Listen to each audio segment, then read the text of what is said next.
There is pressure, definitely, but it almost adds an extra layer of motivation. For me, it's really showing up every single day, knowing that I can lead a generation coming in after me. As much as we've probably made winning look easy on the women's national team, I think everyone has gotten a taste of what it really is, and it's hard work. The culture is so ingrained in all of us of, that never say die mentality and fighting till the very last whistle. I mean, the pioneers of this sport instilled that in all of us. I do think what I bring to teams can't be measured in goals and assists. I think, when I am on a team, you're gonna get my all at all times. You're gonna get hardworking, you're gonna get uplifting teammates. You're gonna get a total package that I think often goes under the radar, because what people tend to want or place a lot of value on is, this is a goal scorer. Oh, let's get that goal scorer. This is somebody who, can assist and create goals. Get that person in.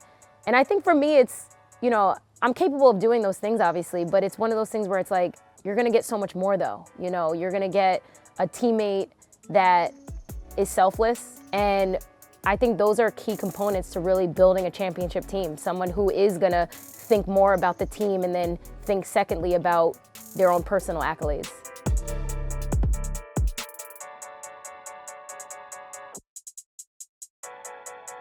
To come off of a World Cup win and that high, and then to replicate that again in another tournament is challenging. You have to make sure people are mentally ready to go through it again, and also physically ready. That's why there hasn't been a team that really has done back-to-back. It's just like the turnaround is crazy, and the demands of the Olympics is crazy. It's game, travel, pre-game, game. I don't think that we can step into games and just think, oh, we're gonna win 5-0. Like, those days I do think are gone, but it just means that it's gonna take that much more to win. I'm always so excited to see what this team can do in the future. I mean, I've been a part of the national team for 9 years now, and every year I'm like, we gotta keep moving, we gotta keep growing. Teams are catching up. We can't just rely and rest on our laurels. It's incredible that this team has that ability to adapt and be versatile in many ways.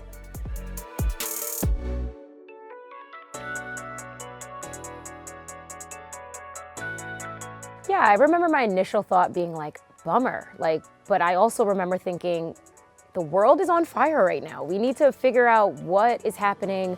We want everyone to be safe. So I was kind of conflicted in my emotions, because as much as I wanted to be a part of the Olympics in 2020, I was like, I need a reset as well. I need to understand what's happening. Honestly, during COVID, when everything was, at its worst, my husband and I were like, listen, we're not gonna be able to leave the home a whole lot, so let's start a garden and let's get chickens. And I remember being like, chickens? That's different. I mean, you just recommended us get chickens, like, okay. And we did, and they are like so great. They're quirky, they're easy to take care of. They actually take care of themselves, and they lay such great eggs. Like, I'll probably never buy eggs from a grocery store ever again.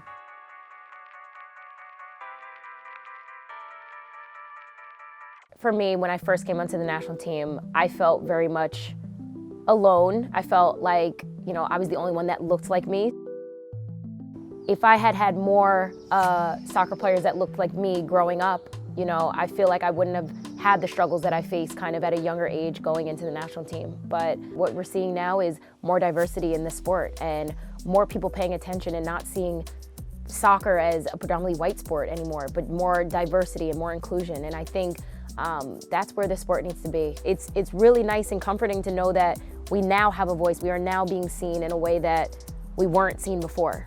It's not even about being involved in soccer as an athlete, but what I want to see is us involved at the managerial level. I never had a black coach before, and I think if I could be a black coach to a young black player, that could be life-changing. That could be so inspiring. The more we can have representation at the highest level, I think you're gonna find way more diversity in these upcoming years. That's something that I'm always fighting to change. I'm always fighting to, at the grassroots level, allow people the opportunity to get involved in this sport. It starts with conversations. It starts with people just being open-minded, willing to sit down at a table and just discuss. Some of these conversations aren't easy. It makes people feel uncomfortable, but it's a necessary step in order to to create change. Yeah, I'm happy to be along for the ride and hopefully leave the sport in a better way than when I found it. I think when 2020 hit, I was like, I'm done kind of shying away from the spotlight.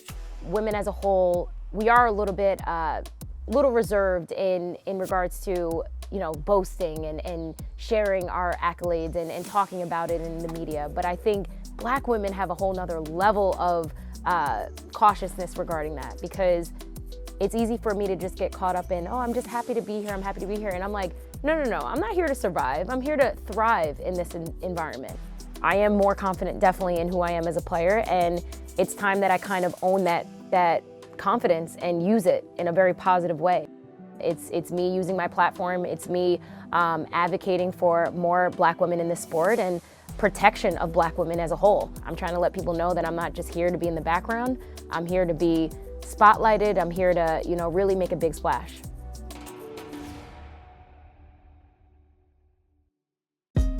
Hey, thanks for watching. If you like this video, check out these other videos from USA Today to stay up to date with all the latest news.